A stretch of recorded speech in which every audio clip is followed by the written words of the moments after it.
நடந்து வந்த பாதைகள் கரடு மேடுகள், உங்க கிருபை என்னை தாங்கியது அன்பு இயேசுவே. நடத்தி வந்தீங்க, ஆனாலும் நடத்தி வந்தீங்க, தாங்கி கொண்டீங்க, கரத்துல ஏந்தி கொண்டீங்க.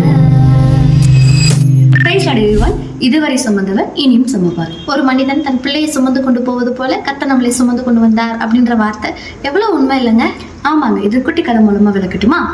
ஒரு ஊர்ல ஒரு ஊழியக்காரர் ஒரு இடத்துல இருந்து இன்னொரு இடத்துக்கு போகிறதுக்காக புறப்படுறாரு. புறப்பட நேரத்தில் ஆண்டவர்கிட்ட ஜெபம் பண்ணிட்டு ஆண்டவர் ஊழியக்காரமாக சேர்ந்து புறப்பட ஆரம்பிச்சாங்க. ஆண்டவர் நம்ம கூட வராருன்னு ரொம்ப சந்தோஷத்துல ஊழியக்காரர் போகிறாரு. போகிற பாதையிலையும் 2 பேரோட காலடிகளை அவர் பார்த்து ரொம்பவே சந்தோஷப்பட்டுட்டு போறாரு.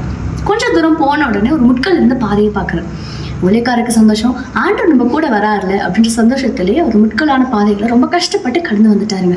திரும்பி பார்க்குறப்பதான் தெரியுது அந்த முட்களான பாதைகளை ஒரே ஒருத்தருடைய காலடிகள் மட்டும் தான் பார்த்தாரு. கொஞ்சம் கஷ்டமா இருந்தாலும் சரி போவோம் அப்படின்னு சொல்லி அமைதியாக போக்குறாரு.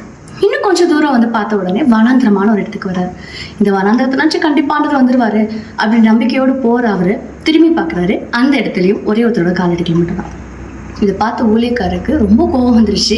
எசப்பாட கேட்குறாரு, என்ன ஆண்டவரே, நல்ல பாதைகளை மட்டும் என் கூட வரீங்க, கடினமான பாதைகளை நீ விட்டு கைவிட்டுறீங்களே அப்படின்னு சொல்லி சிரிச்ச முகத்தோட எசப்பா சொன்னாராம், நல்ல பாதைகளும் கூட நடந்து வந்தது உண்மைதான், ஆனா முட்களான பாதைகளும் வனாந்திரமான பாதைகளையும் நான் தூக்கி சுமந்து வந்தேன்றதை நீ மறந்துட்டியா? நீ பார்க்குற காலடிகள் அது உன்னோடது கிடையாது, என்னோடதுன்னு சொன்னாராம். ஆமாங்க, நம்ம லைஃப்லயும் பல கடினமான சூழ்நிலைகளை பார்க்குற உடனே நம்ம ஏன்டா கைவிட்டுட்டீங்கன்னு சொல்லி ஒரே வார்த்தையில முடிச்சிடுறோம், திரும்பி பார்க்குற மறந்துடும்.